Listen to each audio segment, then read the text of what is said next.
ពុទ្ធសាសនាលោកថាអាស្រ័យការសែបគុំបានមកសែបគុំនឹងត្រកូលសប្បុរសក៏បានត្រឡប់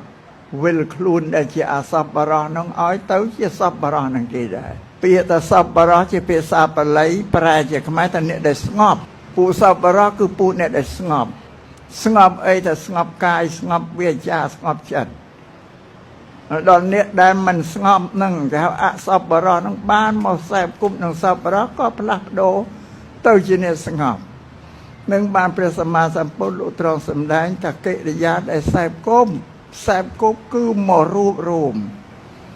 ពោសមាគមជាមួយនឹងគ្នាទៅសែបគុំនឹងសប្បុរសរមែងបានទទួលធ្វើរបស់សប្បុរសសែបគុំនឹងអសប្បុរសនឹងបានទទួលធ្វើរបស់អសប្បុរសបានកិរិយាដែលសែបគុំនេះគឺជាធំបំផុតជាចម្បងសម្រាប់សង្គមមនុស្សនៅលើសកលលោកនេះបានព្រះសម្មាសម្ពុទ្ធឧសម្ដែងក្នុងមង្គលសូត្រនៃអាសេវនីជាពាលាណាំងថាកិរិយាមិនសែបគុំនឹងជន់ពាលហ្នឹងអសប្បុរសហ្នឹងជាមង្គលដល់ប្រសើរតែកាលណាយើងទៅសែបគុំនឹងពួកអសប្បុរសពួកពាលហ្នឹងដែលនាំយើងទៅធ្វើកុសលនាំយើងទៅប្រព្រឹត្តអំពើអកុសលហ្នឹងឯងនេះអំពើអកុសលហ្នឹងវាជាទីត្រេកអររបស់ពួកអសប្បុរសហ្នឹងឯងតែស៊ីផើប៉ោឡែរំច្រៀងទៅអីសពបែបស្អាតហ្នឹងពួកអសប្បុរសគឺចូលចិត្តចឹងដល់ពួកសប្បុរសលោកមិនចូលចិត្តទេ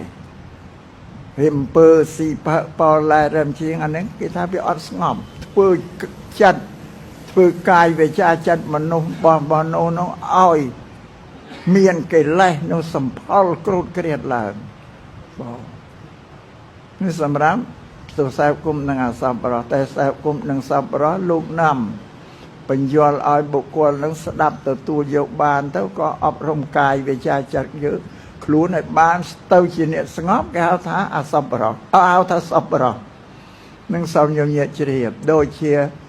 ញោមញាតិពុទ្ធបរិស័ទដែលបានមកប្រជុំគ្នាក្នុងទីនេះណាការសន្និបាតមកប្រជុំទីនេះសុទ្ធតែជាពួកសប្បុរសហើយទោះបីជាមិនប្រាប់ក៏យើងសង្កេតមើលទៅឃើញប្រពួកអសប្បុរសអត់បានចូលមកកាន់ទីប្រជុំនឹងបានទេមិនជ្រះថ្លាមិនចូលចិត្តទេសម្រាប់ញោមញាតិពុទ្ធបរិស័ទដែលជាសប្បុរសហ្នឹងឬសប្បុរសផ្លង់គ្នាប្រកោកប្រកាសអំពីកិច្ចការងារដែលល្អមានកុសលកម្មជាដើមលឺហើយក៏ជ្រះថ្លាមកប្រជុំគ្នាព្រមព្រៀងគ្នាហ្នឹងបានការប្រជុំគ្នានេះគឺសត្វតែសប្បុរសហើយដោយសារសែបគុំនឹងសប្បុរសហ្នឹងឯងនឹងសូមឲ្យញោមញាតិពុទ្ធបរិស័ទទាំងឡាយជ្រាប